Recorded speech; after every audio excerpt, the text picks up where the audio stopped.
탄핵 재판에 나간 윤석열이 본인의 주량을 자랑하는 듯한 개소리를 날리면서 국민들에게 조롱을 당하고 있습니다.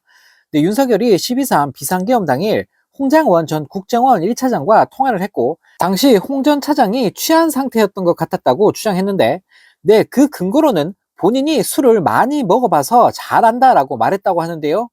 네, 윤석열은 탄핵 심판 8차 변론기일에서 국정원장이 해외에 있는 줄 알고 홍장원한테 전화해 국정원장이 부재 중이니 국정원을 잘 챙겨라 라고 말하려 했는데 처음에 전화를 안 받았다라며 네, 또 뻔뻔하게 구라를 날렸습니다. 네, 이어 윤석열은 20여 분 있다가 전화가 왔는데 딱 들어보니 술을 마신 것 같았다라며 나도 반주를 즐겨서 딱 알아차렸다.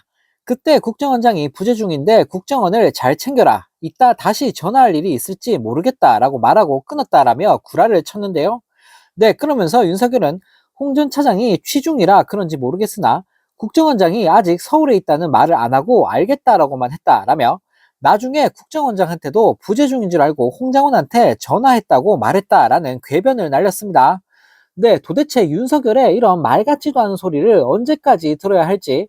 네, 지가 맨날 술 마시고 취해 있어 놓고 이딴 개소리를 날리고 있으니 네, 정말 코미디가 따로 없습니다.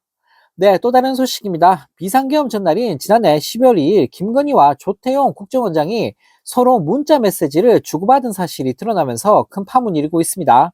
네, 13일 열린 윤석열 탄핵심판 8차 변론기일에는 조태용 원장이 증인으로 출석했는데 네, 조 원장은 윤석열 측이 신청해 채택된 증인이었는데요.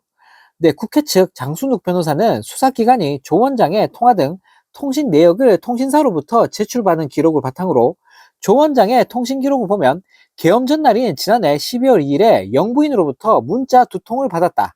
그날 답장을 못하고 다음날 답장을 했다.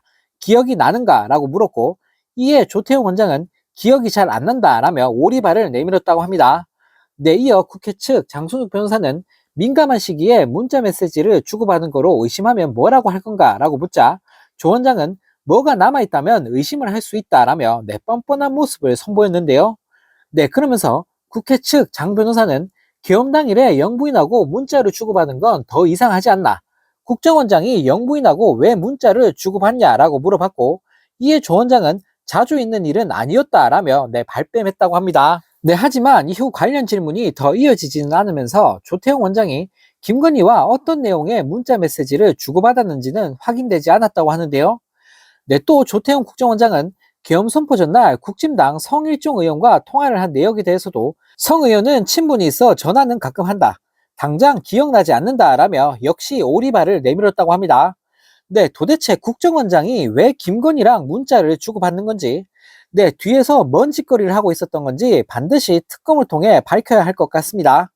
네, 또 다른 소식입니다. 탄핵 선고를 앞둔 윤석열이 단식 투쟁이라도 하려는 걸까요? 네, 정신 나간 윤석열 측 변호사들이 지금 같은 탄핵 심판이 계속되면 중대한 결심을 하겠다라며 네, 헌재에서 생쇼를 했다고 합니다. 네, 오늘 윤석열 측 대리인단은 한독수에 대한 탄핵 심판 재판부의 증인 신청 기각을 비판하며 신문이 필요하다고 거듭 주장했는데 네, 참 어떻게든 시간 끌어보려고 별짓거리를 다 하고 있는 윤석열 일당들인데요. 네, 윤석열 측 윤갑근 변호사는 탄핵 심판 8차 변론기일에서 한 총리는 국정의 2인자로서 비상계엄 선포와 당시 국무회의 상황을 비롯 비상계엄의 원인에 대해 누구보다 잘 아는 사람이라며 이같이 말했는데요. 네, 그러면서 윤 변호사는 그래서 피청구인 측에서는 한 총리를 주요 증인으로 신청했지만 탄핵 심판과의 관련성 부족을 이유로 기각됐다라며 재판부에 구체적인 설명이 없어 관련성이 어떻게 떨어진다는지 알 수 없다라며 네, 징징거렸다고 합니다. 네, 또 헌재가 투표임명부 검증 신청을 기각한 데 대해서도 투표임명부와 실제 투표자 수 간 일치 여부는 부정선거 의혹을 검증할 가장 효과적인 방법임에도 이유가 없다는 이유로 기각됐다라고 덧붙였는데요. 네, 그러면서 헌재는 헌재법을 위반해 재판을 진행하고 있다라며 탄핵 인용 결론을 위해 신속히 달리는 것처럼 위법하고 불공정한 진행을 계속하고 있다라며 네, 헌재를 비난했다고 합니다. 네, 또 윤 변호사는 대통령은 민주적 정당성이 가장 큰 자리로 대통령에 대한 탄핵은 국민 주권의 결과를 뒤집는 것으로 그에 걸맞게 중요하게 진행되어야 하고 정치적 중립에 기반한 심리가 무엇보다 중요하다라며 네, 온갖 개소리를 날리며 헌재에서 깽판을 부렸다고 합니다. 네, 그러면서 지금과 같은 심리가 계속된다면 대리인단은 중대한 결심을 할 수밖에 없다라며 부디 현명한 결정을 해주길 간절히 호소드린다라며 이직들을 선동했는데요.